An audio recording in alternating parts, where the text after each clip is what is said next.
నమస్తే, తెలుగు రాజ్యం స్వాగతం. నేను మీ సంధ్య. ఏపీలో రాజ్యసభకు సంబంధించి నెక్స్ట్ మంత్ నోటిఫికేషన్ ఉండబోతుందన్న విషయం తెలిసిందే కదా. ఈ నేపథ్యంలో అటు టీడీపీ నుంచి ఆల్మోస్ట్ ఆల్ పేర్లు ఖరారయ్యాయని వినిపించినా చివరి నిమిషంలో ఒకరి పేరుని తప్పించి ఇంకొకరి పేరు తెర మీద తీసుకొచ్చినట్టుగా తెలుస్తోంది. ప్రధానంగా అయితే అటు చిన్నబాబు బాల్య స్నేహితుడు, చిన్నబాబుకు రైట్ హ్యాండ్ అన్న అంశాన్ని తెర మీద తీసుకొచ్చి ఈయనకు రాజ్యసభ కన్ఫామ్ అంటూ గత కొన్ని నెలలుగా వార్తలు స్ప్రెడ్ అయిన విషయం తెలిసిందే. బట్ సీన్ కట్ చేస్తే చిన్నబాబు కోటరీకి కాకుండా మరొక పేరు తెర మీదకి వచ్చినట్టుగా తెలుస్తుంది. ఇంతకీ ఎవరా వ్యక్తి తెలుసుకునే ప్రయత్నం చేద్దాం. చరిత్రకారులు, సినీ రాజకీయ విశ్లేషకులు చిలకడ శ్రీకాంత్ గారు మనతో ఉన్నారు. ఆయన మాటల్లో.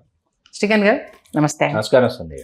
ఏంటి అసలు ఇంకా చిన్నబాబు స్నేహితుడికి సముచిత స్థానము, అందులోని ఎన్టీఆర్ కూడా అతను చాలా క్లోజెస్ట్ ఫ్రెండ్ అనేసి అని రకరకాలుగా విన్నాము. ఇది కన్ఫామ్ ఫైనల్ అనేసి అని అన్నాము. సీన్ కట్ చేస్తే ఆయన అవుట్ అయిపోయారు, ఇంకొకరు ఇన్ అయ్యారని చెప్తున్నారు. ఇంతకెవరు? భాష్యం విద్యా సంస్థల అధినేత రామకృష్ణ గారు.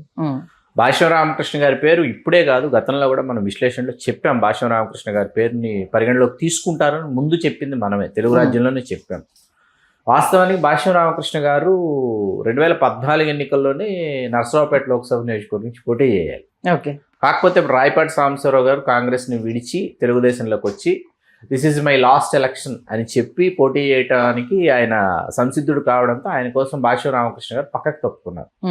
చంద్రబాబు నాయుడు గారితో, ఆ తర్వాత ప్రస్తుతం ఇప్పుడు వర్కింగ్ ప్రెసిడెంట్ లోకేష్ గారితో సత్సంబంధాలు ఉన్నప్పటికీ భాష్యం రామకృష్ణ గారి పేరు మనకు మొన్న ప్రముఖంగా వినిపించింది, ప్రబలంగా తెర మీదకి వచ్చింది 2024 ఎన్నికల్లో గుంటూరు లోక్సభ నియోజకవర్గం నుంచి దాదాపుగా భాష్యం రామకృష్ణ గారి పేరు ఖరారు చేసినటువంటి సందర్భం అని చెప్పి పలు వార్తా కథనాలు వెలువడ్డాయి. అయితే అనూహ్యంగా కృష్ణదేవరాయలు సిట్టింగ్ ఎంపీ తిరిగి వచ్చి వైకాపాని వీడి వైకాపాని విమర్శిస్తూ జగన్మోహన్ రెడ్డి గారి మీద ఎదురుదాడి చేస్తూ కృష్ణదేవరాయలు గారు వచ్చి చేరటం తెలుగుదేశంలో. నేను వచ్చి పార్టీని విడిచి చేరాను కదా, సిట్టింగ్ ఎంపీగా పార్టీని విడిచిపెట్టి వచ్చాను కాబట్టి నాకు అవకాశం ఇవ్వాలని కృష్ణదేవరాయలు పట్టుబట్టడంతో అతన్ని నేనే కొనసాగిస్తూ పెమ్మసాని చంద్రశేఖర్ గారిని, నర్సరావుపేట అనుకున్నది పెమ్మసాని చంద్రశేఖర్ గారిని గుంటూరుకు తీసుకురావటం. అయితే ఈ మధ్యలో భాష్యం రామకృష్ణ గారు ఒక నిర్ణయం తీసుకున్నారని మనకు అందినటువంటి విశ్వసనీయ వర్గాల సమాచారం ఏంటంటే, ఆయన శ్రీకాకుళం నుంచి చిత్తూరు వరకు ఇవాళ భాష్యం విద్యా సంస్థలు ఉన్నాయి. మీకు ఈ విషయం తెలుసో తెలీదో, ఆయన శ్రీకాకుళం దగ్గర మొదలుపెట్టి పాదయాత్రలాగా చేసుకుంటూ ప్రతి విద్యాసంస్థ, ఈ ఊళ్ళో ఉన్న విద్యాసంస్థ నుంచి పక్క ఊర్లో ఉన్న విద్యాసంస్థ పాదయాత్ర చేసుకుంటూ వెళ్తాడు. ఓకే. వెళ్ళి అక్కడ విద్యాసంస్థల్లో అన్ని వసతులు వనరులు అన్నీ ఉన్నాయి చూసుకుని 10th క్లాస్ స్టూడెంట్స్ ఎవరైతే ఉంటారో వాళ్ళందరితో ప్రతి ఒక్కరితో వ్యక్తిగతంగా ఫోటో దిగి అలా తిరుపతి వరకు పాదయాత్ర చేసుకుంటూ వస్తారు. ఆయన వచ్చి తిరుపతికి వెళ్ళి వెంకటేశ్వర స్వామిని దర్శించుకుంటారు. అది ఆయన సంవత్సరంలో ఒకసారి దైనందిన చర్య. ఇట్లా ఆయన 30-40 సార్లు తిరుమలకు వెళ్ళి ఉంటారని చెప్తారు ఆయన సన్నిహితులు. శ్రీకాకుళం నుంచి చిత్తూరుకు పాదయాత్ర, ప్రతి కేంద్రంలోనూ ఉన్నటువంటి భాష్యం విద్యా సంస్థలకు వెళ్ళి అక్కడ ఆయన సేద తీరి కాసేపు 10th క్లాస్ స్టూడెంట్స్తో ఆయన ఫోటోగ్రాఫ్స్ దిగేటటువంటి ఒక ఇదనమాట. ఈ 24 ఎన్నికల సమయంలో కూడా క్రితం ఏదో పెట్టుకున్నట్టున్నారు. వాళ్ళని స్టూడెంట్స్ని అడిగాడంట ఆయన, నేను డైరెక్ట్ ఎలక్షన్లో పార్టిసిపేట్ చేస్తే బాగుంటుందంటే వాళ్ళు రోజు చెప్పారంట. ఓకే. అది ఆయన సీరియస్గా తీసుకున్నారు. డైరెక్ట్ ఎలక్షన్ పోటీ చేయాలి, నియోజకవర్గంలో కలదిరగాలి, దాన్ని తీసుకుని ఒక విద్యావేత్తగా, ఒక విద్యా సంస్థల అధినేతగా రాజ్యసభకు ఎంపికైతే బాగుంటుంది అనేటటువంటి చర్చ వచ్చింది. ఆయన దానిని, ఆ విజ్ఞప్తిని అధినేతకు తెలియజేసి మీరు ఆలోచించుకోండి అని చెప్పడం. ఇప్పుడు భాష్యం రామకృష్ణ గారి పేరు తెర మీదకి వచ్చింది.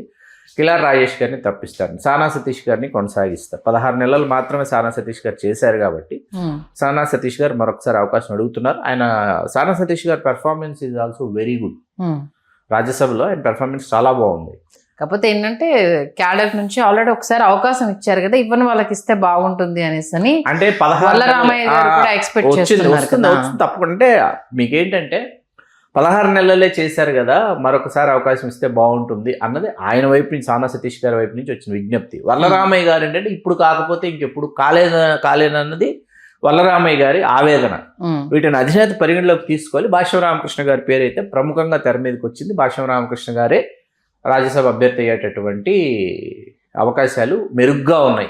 మరి కిలార్ రాజేష్ గారు ఏంటంటే మన నియోజకవర్గాల పెంపు జరిగితే, ఎందుకంటే మొన్న వీగిపోయినటువంటి బిల్ ఏదైతే ఉందో ఆ బిల్, ఆ మహిళా రిజర్వేషన్ని నియోజకవర్గాల పెంపును రెండు కలిపి వెళ్ళటం వల్ల అది వీగిపోయింది. కానీ రెండు వేరువేరుగా వెళ్ళి ఉంటే ఖచ్చితంగా నియోజకవర్గాల పెంపు ఆమోదం పొందిన తర్వాత మహిళా రిజర్వేషన్ తర్వాత తదనుగుణంగా 33% అనేది తర్వాత మీకు ఇంప్లిమెంటేషన్ తర్వాత కూడా దాన్ని తీసుకురావడానికి ఒక ఆలంబన అయ్యేది. రెండూ తీసుకెళ్లడం అనేది భాజపా అత్యుత్సాహం. ఏంటంటే ఇప్పటి వరకు ఏ ఒక్క బిల్లు కూడా వాళ్ళు వీగిపోలే, అట్లాంటిది ఇది కూడా వీగిపోతున్నటువంటి ఒక అత్యుత్సాహంతో వెళ్ళారు. అది వీగిపోయింది. దానికోసం ఇప్పుడు మేధామదనం జరుగుతుంది. మొట్టమొదట వాళ్ళు నియోజకవర్గాల పెంపే తీసుకుంటారు.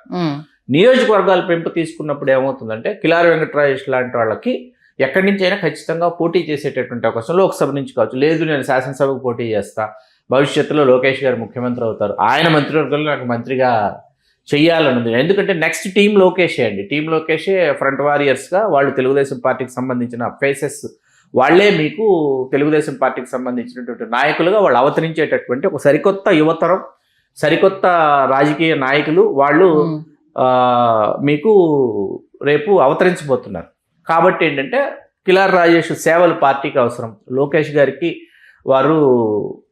గారికి అండదండలు అందించేయడానికి కిలార్ రాజేష్ గారు అవసరం. కాబట్టి భాష్యం రామకృష్ణ గారు లాంటి వారికి ఇస్తే ఒక పాజిటివ్ ఇమేజ్ తెలుగుదేశం పార్టీ మీద ఏర్పడుతుందండి.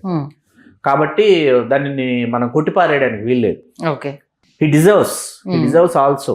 ఓకే, అంటే చాలా మంది ఉన్నారు కదా, ఇప్పుడు భాష్యం రామకృష్ణ గారికి ఇస్తే ఎంతవరకు యాక్సెప్ట్ చేస్తారు? అంటే ఎంతవరకు అంటే గతంలో లోక్సభ కోసం పరిగణలోకి తీసుకున్నప్పుడు 14 ఎన్నికల్లో మీకు 14-19 2 ఎన్నికలు తీసుకుంటే 14 ఎన్నికల్లో మీకేమైంది, మనకి జయదేవ్ గారు గుంటూరు ఇచ్చి రాయపాటి సాంబశివరావు గారు ఇక్కడికి వచ్చారు. ఇది మన నర్సరావుపేట నుంచి ఆయన పోటీ చేశారు. వారికి కొనసాగుతున్నారని చెప్పేసి భాష్యం రామకృష్ణ గారు ఎదురు చూశారు మరొకసారి అవకాశం కోసం. అవకాశం వస్తుందని చెప్పి ఎదురు చూశారు. ఎదురు చూసినప్పుడు 2024 ఎన్నికల్లో కూడా కాదు, అది కృష్ణదేవరాయలకు కేటాయిస్తున్నారు, పెంసాని చంద్రశేఖర్ మీరు ఆగండి అని ఆగారు. 3 ఎన్నికలు ఏంటంటే 14, 19, 24 ఆయన త్యాగం చేసినట్టే. అంటే ఈ పాటికి 3 పర్యాయాల్లో ఈ పాటికి ఆయన పోటీ చేసి గెలిచి ఉన్నట్లయితే 3 ఎన్నికల్లో 2 ఎన్నికలైనా గెలిచి ఉండేవాడు. ఆయన గల్లా జయదేవ్ గారు 2 సార్లు గెలిచారు గుంటూరు నుంచి. అట్లా భాష్యం రామకృష్ణ గారు ఇప్పటికే ఎంపీ అయిపోయారు. ఒకసారి ఎంపీ అయ్యి ఒకసారి ఓడిపోయి మళ్ళీ ఇంకొకసారి మనం గెలిచి ఉండేటటువంటి వారు. 3 ఎన్నికలు ఆయన విడిచిపెట్టారు. కాబట్టి అధిష్టానం మాట విని ఇప్పుడు రాజ్యసభకు నన్ను నామినేట్ చేయండి ఓకే అనేది పరిగణలోకి తీసుకుంటారని నేను అనుకుంటున్నాను, భావిస్తున్నాను. చూద్దాం. ఇప్పటికే లిస్ట్ చాంతాడంతుంది. ఉన్నాయేమో 4 2 కదా టీడీపీకి, అంటే జనసేనకు ఒకటి బీజేపీకి కదా. కొసమెరిపి ఏమైందంటే బీజేపీకి విడిచిపెట్టమన్నది ఒకటి వచ్చింది తెర మీదకి. ఇప్పుడు అంటే ఇటు 3 టీడీపీ, తెలుగుదేశం, 1 జనసేన తెర మీదకి వచ్చింది. కానీ భాజపా పెద్దలు అంత సులభంగా విడిచిపెట్టారు కదా, ఎందుకంటే వాళ్ళకి బలం కూడా కావాలి కాబట్టి. వాళ్ళకి రాజ్యసభలో ఇప్పుడు వస్తున్నట్టు రాజ్యసభలో ఖచ్చితంగా ఉండాలి అని కోరుకుంటారు. అట్లాగే దాసరి శ్రీనివాసులు గారి పేరు దాదాపుగా వాళ్ళు ఖరారు చేసేసినటువంటి పరిస్థితి. IAS retired. మొత్తానికి 4 ఉన్నవి. 4కు సంబంధించి జనసేనకు లింగంనేని రమేష్కి ఇస్తామనంటే ఎలా ఇస్తారన్నది ఒక ఫైట్ నడుస్తుంది. నిన్న మొన్నటి వరకు కిలార్ రాజేష్ గారు కన్ఫర్మ్ అనుకునే లోపు అది కాదు భాష్యం అనేసి అని అంటున్నారు. ఉన్న 2 ఇప్పుడు బీజేపీ నుంచి ఒకరు ఆల్రెడీ కన్ఫర్మ్డ్ అనేసి అని మీరు చెప్తున్నారు. మరి ఎంతవరకు అనేది ఏ మలుపు తిరుగుతాయి అనేది అదొక టెన్షన్ వాదం అయితే కొనసాగుతుంది. మంచి విశ్లేషణ అందించారు. ధన్యవాదాలు శ్రీకాంత్. ధన్యవాదాలు సండి. హలో, తెలుగు రాజ్యం ఛానల్ చూస్తున్నారా? సామాజిక రాజకీయ జీవన చిత్రణే తెలుగు రాజ్యం. అతిశయోక్తులు అసత్యాలు ఉండవు. రాజకీయ కోణం కాదు, ప్రజా కోణమే కొలబద్ద.